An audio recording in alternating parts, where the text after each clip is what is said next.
Browns 21-15 losers to the previously winless New York Giants here at Huntington Bank Field. We're going to get to some of what happened in this football game, but we're going to start with the story that we're going to be following here for the next 24 hours or so, maybe more, Mary Kay. Myles Garrett continuing to deal with injuries. Of course, we talked about the foot injuries on Friday, and today, we saw him in and out of the game. We saw him struggling at times. He actually was down on the field at one point, and after the game, he talked about compensating and some injuries kind of compounding on top of those foot injuries. It's just things you don't want to hear in week 3 from your star pass rusher. No, not at all. It was already bad enough heading into the game. He had talked about having 2 sore feet and how it was really bothering him, and he was going to try to play through it. And he really struggled today. He went to the med tent 2 different times. He had to be helped off the field. I watched him at his locker after the game. He was in pain. He was putting his head back. He was breathing heavily. He limped in a pronounced limp on his way up to the podium.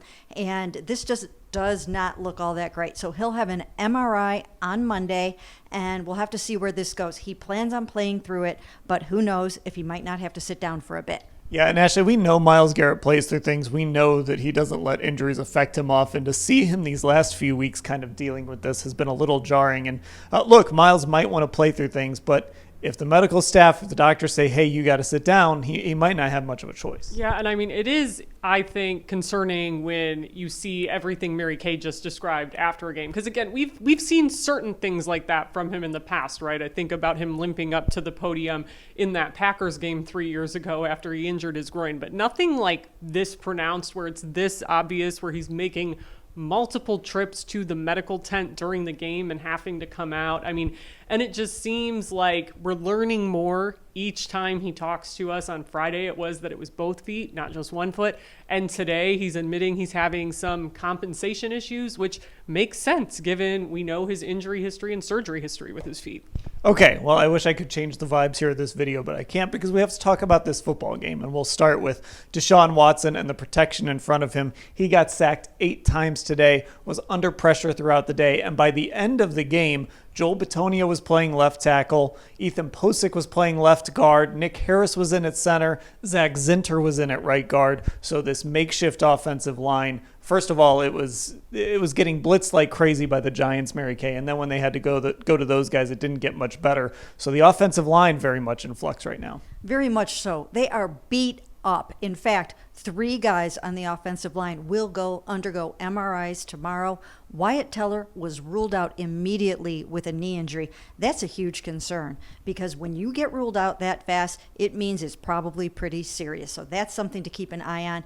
More tests for him tomorrow. And then Jed Wills, who started his first game since last November, coming off the torn MCL, he had to leave the game. He will also have an MRI tomorrow. And then James Hudson, who filled in for DeJuan Jones, who was struggling in the game with his sore knee, he left with a shoulder injury. He will also have an MRI. They are so beat up on the offensive line. And where do you go from here? Right, and look, credit to these offensive linemen, credit to a guy like Joel who just kicks out to left tackle, does what he needs to do. Posick volunteering to move over to left guard so Nick Harris could play center. But Ashley, you can only hold this thing together so long if these guys are going to be out for any amount of time. You can, and ironically, after they made those changes, I mean, things still weren't great. They still weren't perfect, but it felt like the most stable that line looked for most of the afternoon, I thought. And I mean, I think this is just kind of turning into the reality, knowing they had 3 tackles last year suffer 3 season-ending knee injuries, all to varying degrees at different times with different rehabs.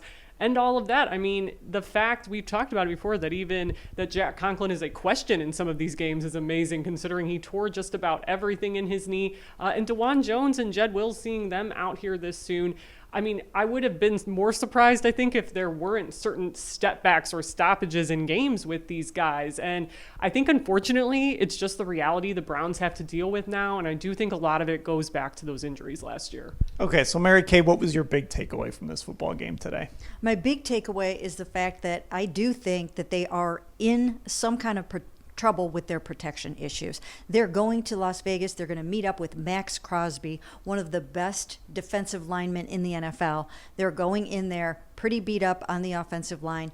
Deshaun Watson has been sacked 16 times, I think it is already. Yeah, 16 times already this season. Hit 42 times. He's not going to stay healthy like that. That's my biggest takeaway.